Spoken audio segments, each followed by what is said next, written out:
ഇതെന്താണ് സംഭവം? ഇതെന്താണ് ഇവിടെ നടക്കുന്നത്? ഹാജി സാഹിബിനോട് പറയണ്, ഒരു ഗ്രൗണ്ട് ചൂണ്ടിക്കാട്ടിയിട്ട് നിയമസഭാ മണ്ഡലം പിടിച്ചടക്കാൻ നോക്കുന്ന ഇത്ര നിസ്സാരക്കാരാണോ വേങ്ങരക്കാരെന്ന് അദ്ദേഹം തെറ്റിദ്ധരിക്കുന്നുള്ളതുകൊണ്ട് പറയാണ്, അത് തെറ്റിദ്ധരിക്കണ്ട, അങ്ങക്ക് വേങ്ങരയിൽ ഒന്ന് സഞ്ചരിച്ചാൽ മതി. വേങ്ങരയിലെ ഹെൽത്ത് സെന്റർ നിൽക്കുന്ന 1 ഏക്കർ ഭൂമി വാളീക്കൽ അബ്ദുള്ള ഹാജി എന്ന് പറയുന്ന കരുണാർത്ഥനായ മനുഷ്യൻ സൗജന്യമായിട്ട് കൊടുത്തത്. അവിടെയാണ് സർക്കാർ ആശുപത്രി നിൽക്കുന്നത്. വേങ്ങരത്തെ ബ്ലോക്ക് പഞ്ചായത്തിന്റെ ഓഫീസ് കെട്ടിടം നിൽക്കുന്നത് ഈ അബ്ദുള്ള ഹാജി സൗജന്യമായിട്ട് കൊടുത്ത ഭൂമിയിലാണ്. വേങ്ങര പഞ്ചായത്തിന്റെ പ്രസിഡന്റ് കുഞ്ഞുട്ടിയാക്കി ഇരിക്കുന്നുണ്ടല്ലോ ഇവിടെ. അദ്ദേഹം ഭരിക്കുന്ന വേങ്ങര പഞ്ചായത്തിന്റെ ഭൂമി ഈ അബ്ദുള്ള ഹാജി സൗജന്യമായിട്ട് കൊടുത്തതാണ്. ICDS സംവിധാനം നിൽക്കുന്ന ഭൂമി സൗജന്യമായിട്ട് കൊടുത്തതാണ്. വില്ലേജ് ഓഫീസ് നിൽക്കുന്ന ഭൂമി ഒരാൾ സൗജന്യമായിട്ട് കൊടുത്തതാണ്. പോലീസ് സ്റ്റേഷൻ നിൽക്കുന്ന ഭൂമി ഒരാൾ സൗജന്യമായിട്ട് കൊടുത്തതാണ്. അങ്ങനെ കുറെ കരുണാകരമായ മനുഷ്യന്മാരുണ്ട് ഇവിടെ.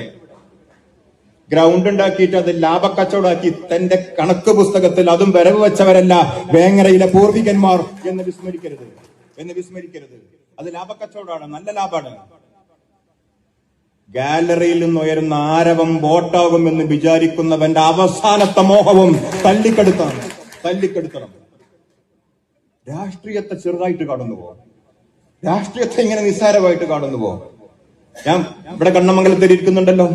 കണ്ണമംഗലത്തെ ഹെൽത്ത് സെന്ററിൽ 65 സെന്റ് ഭൂമി കേരള ഗവർണറുടെ പേരിൽ എഴുതി കൊടുത്ത ഒരു മനുഷ്യൻ കണ്ണമംഗലത്ത് പാർക്കുന്നുണ്ട്. ഞാൻ ആ പേരൊന്നും ഇവിടെ പറയുന്നില്ല. അതിന്റെ തൊട്ടപ്പുറത്തൊരു ഡയാലിസിസ് സെന്റർ നിൽക്കുന്നുണ്ട്. 20 സെന്റ് ഭൂമി തന്നു അലിവിന്.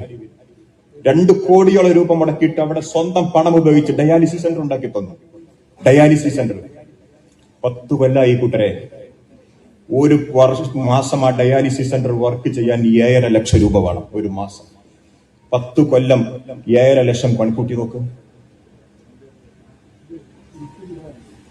അങ്ങനത്തെ മനുഷ്യന്മാരൊക്കെ ഇവിടെ പാർക്കുന്നുണ്ട്. സൗജന്യമായിട്ട് കരുണാർദ്രമായ മനസ്സുമായിട്ട്. ഞാനിപ്പോ വേങ്ങരത്തും കണ്ണമംഗലത്തും 2 ഉദാഹരണമേ പറഞ്ഞിട്ടുള്ളൂ. പറപ്പൂരും ഒതുക്കുങ്ങലും AR നഗറും ഊരകവും ബാക്കിയാണ്. നമുക്ക് പിന്നെ നേരം ഉണ്ടാവില്ല. അത്രേ ഉള്ളൂ. അതാണ് നമ്മുടെ പാരമ്പര്യം എന്ന് പറയുന്നത്, നമ്മുടെ പൈതൃകം എന്ന് പറയുന്നത്.